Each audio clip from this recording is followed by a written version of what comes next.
ಎಲ್ಲರಿಗೂ ನಮಸ್ಕಾರ. ನಾವು ಇಲ್ಲಿಗೆ ಏನು ವಿಷಯಕ್ಕೆ ಅಂತ ಬಂದಿದ್ವಿ, ಶಿವರಾಜ್ ಕುಮಾರ್ ಅವ್ರ ಹೆಲ್ತ್ ವಿಷಯಕ್ಕೆ ಅಂತ ನಾವೇನು ಬಂದಿದ್ವಿ ಅದನ್ನು ನಮ್ಮ ಡಾಕ್ಟ್ರು, ಈಗ ನೀವೆಂಗೆ ನಮಗೆ ಅಭಿಮಾನಿ ದೇವರುಗಳಾಗ್ತಾರೋ ನಮ್ಮ ಡಾಕ್ಟರ್ ಕೂಡ ಈಗ ನಮಗೆ ದೇವ್ರ ಥರನೇ ಆಗಿದ್ದಾರೆ. ಯಾಕಂದರೆ ಶಿವಣ್ಣ ಇದರಲ್ಲಿ ಆಪ್ರೇಷನ್ನು ಚೆನ್ನಾಗಾಯಿತು.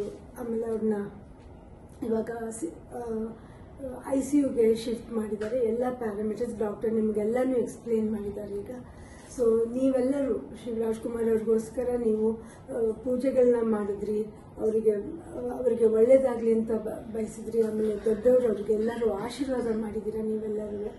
ಇವತ್ತು ಶಿವಣ್ಣವ್ರು ಚೆನ್ನಾಗಾಗಿ ಇವತ್ತು ಆಪರೇಷನಲ್ಲಿ ಆಗಿ ಸಕ್ಸಸ್ ಆಗೋಕ್ಕೆ ನಮ್ಮ ಡಾಕ್ಟರ್ ಮನೋಹರ್ ಅವರೇ ಕಾರಣ ಅಂತ ನಾನು ಹೇಳಕ್ಕೆ ಇಷ್ಟಪಡ್ತೀನಿ. ನಾವು ಇಲ್ಲಿಗೆ ಬಂದು ಏನನ್ನು ಅಚೀವ್ ಮಾಡಬೇಕು ಅಂತಿದ್ವಿ ಅದನ್ನು ನಾವು ಮಾಡಿದ್ದೀವಿ ನಮ್ಮ ಡಾಕ್ಟರ್ಸ್ ಟೀಮ್ ಮೂಲಕ.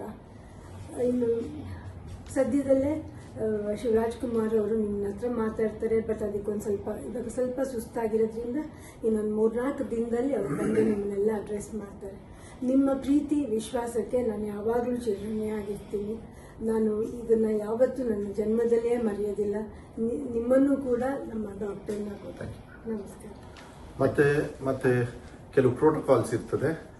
ಯಾವಾಗಲೂ ಮೆಸೇಜ್ ಕೊಡಲಿಲ್ಲ ಅಂದ್ರೆ ಏನು ಇದು ಮಾಡ್ಕೊಳಕ್ ಹೋಗಬೇಡಿ. ಕೆಲವು ಫೋಟೋಸ್ನ ಮತ್ತೆ ಶಿವಣ್ಣವರಿಂದನೂ ಕೂಡ ಕೆಲವು ಮಾತನ್ನ ಆಡ್ತಕ್ಕಂಥ ಪ್ರಯತ್ನವನ್ನ ಡಾಕ್ಟರ್ ಹೇಳಿದ್ದಾರೆ. ಆರಾಮಾಗಿ ಬೇಗನೆ ಮಾಡ್ಬೋದು, ಏನು ತೊಂದರೆ ಇಲ್ಲ. ಸೊ ಅದಾದಾಗ ನಾವು ಹೇಳ್ತೀವಿ, ಅಲ್ಲಿವರೆಗೂ ಏನು ಗಾಬರಿ ಏನು ಬೇಡ, ಚೆನ್ನಾಗಿರ್ತಾರೆ, ಚೆನ್ನಾಗಿ ಹಾಕ್ತಾರೆ. ಮತ್ತೆ ಡಾಕ್ಟರ್ನು ಹೇಳಿದ್ದಾರೆ. ಮತ್ತೆ ಅವ್ರ ಪ್ರೊಫೆಷನ್ ಅಂದ್ರೆ ಅವ್ರದ್ದೇನು ಆಕ್ಟಿಂಗ್ ಇದೆ ನಿಮಗೆಲ್ಲರಿಗೂ ನಿಮ್ಮೆಲ್ಲರ ಆಶೀರ್ವಾದದಿಂದ ಅವ್ರು ಆಕ್ಟಿಂಗ್ ಮಾಡ್ತಕ್ಕಂಥದಕ್ಕೂ ಏನೂ ತೊಂದರೆ ಆಗೋದಿಲ್ಲ ಅಂತ ಹೇಳಿದ್ದಾರೆ.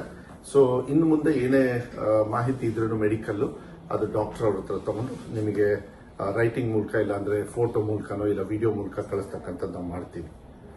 ತುಂಬಾ ಧನ್ಯವಾದಗಳು. Thank you doctor.